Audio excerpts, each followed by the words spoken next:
Supreme court की फटकार, हत्या के आरोपियों को नोटिस भेजकर बुलाती है पुलिस, हम यूपी सरकार की जांच से संतुष्ट नहीं। लखीमपुर हिंसा मामले में सुप्रीम कोर्ट ने राज्य सरकार को कड़ी फटकार लगाई है। कोर्ट ने घटना की जांच वैकल्पिक जांच एजेंसी से कराने का आदेश दिया है। इस मामले में सुप्रीम कोर्ट अगली सुनवाई 20 अक्टूबर को करेगा।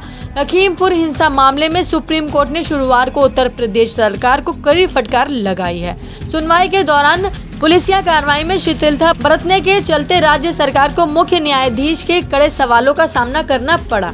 उन्हें राज्य सरकार को फटकार लगाते हुए सवाल किया गया है कि हत्या के आरोपियों को पुलिस नोटिस भेजकर पूछताछ के लिए बुलाती है।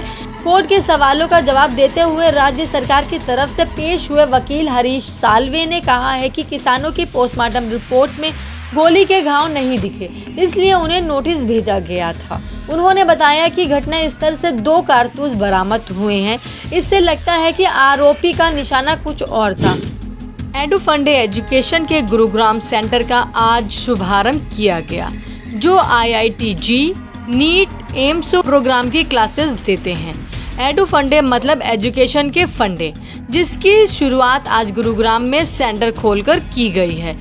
एडुफंडे कई सिटी में पहले से ही काम कर रहा है, जो स्टूडेंट को अच्छी कोचिंग वो भी कम फीस में प्रोवाइड करते हैं। एडुफंडे आने वाले वक्त में ग्लोबली और इंडिया में सभी एग्जाम के लिए तैयारी कराएगा और एक अच्छा एजुकेशन सिस्टम बच्चों के लिए करके देगा। एडुफंडे का मतलब एजुकेशन के फंडे। इसका मेन विजन है बच्चों को सस्ती और अच्छी शिक्षा प्रदान करना। एडुफंडे ऑनलाइन और ऑफलाइन दोनों ही तरह से बच्चों की तैयारी करती है।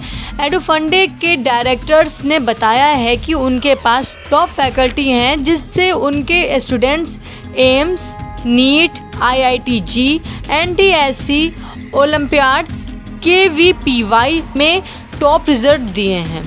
फिलहाल एडुफंडे के कई सेंटर देश में चल रहे हैं और आने वाले वक्त में कुछ और नए सेंटर खुलने जा रहे हैं। देश में छा सकता है चीन जैसा बिजली संकट।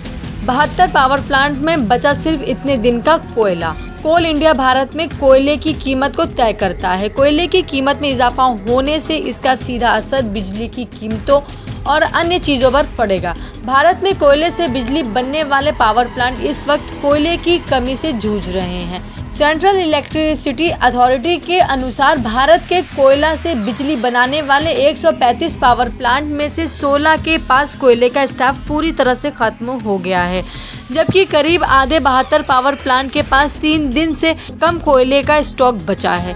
बाकी पावर प्लांट के पास 1 हफ्ते से भी कम कोयले का स्टॉक है।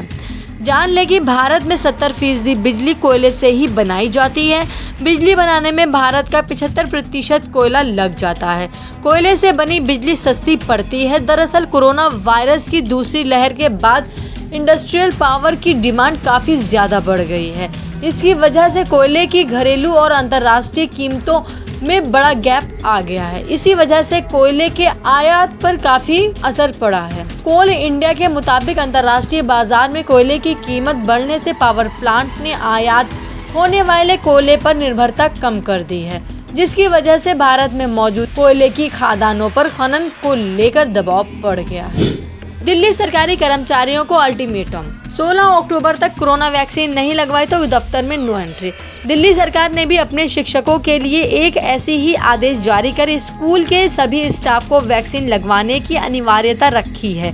दिल्ली आपदा प्रबंधन प्राधिकरण ने एक बड़ा आदेश जारी करते हुए कहा है कि दिल्ली सरकार के जिन कर्मचारियों ने अब तक वैक्सीन की एक भी डोज नहीं लगवाई है, वह 16 अक्टूबर से दफ्तर में प्रवेश नहीं पा सकेंगे। DDMA ने जारी आदेश में कहा है कि दिल्ली सरकार के कर्मचारियों को 16 अक्टूबर से तब तक दफ्तर आने की इजाज़त नहीं होगी जब तक कि उन्हें वैक्सीन की पहली डोज न लग जाए।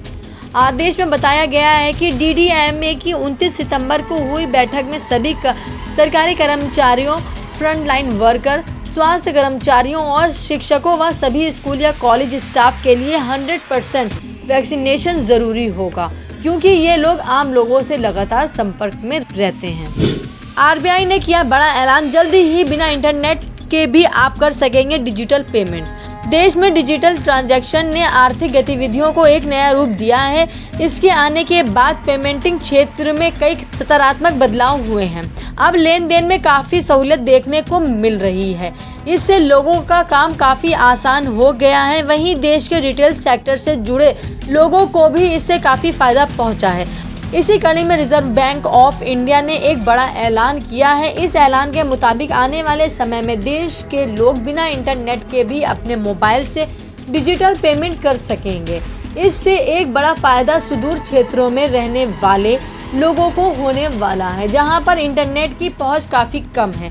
इसके अलावा आरबीआई ने और भी कई ऐलान किए हैं।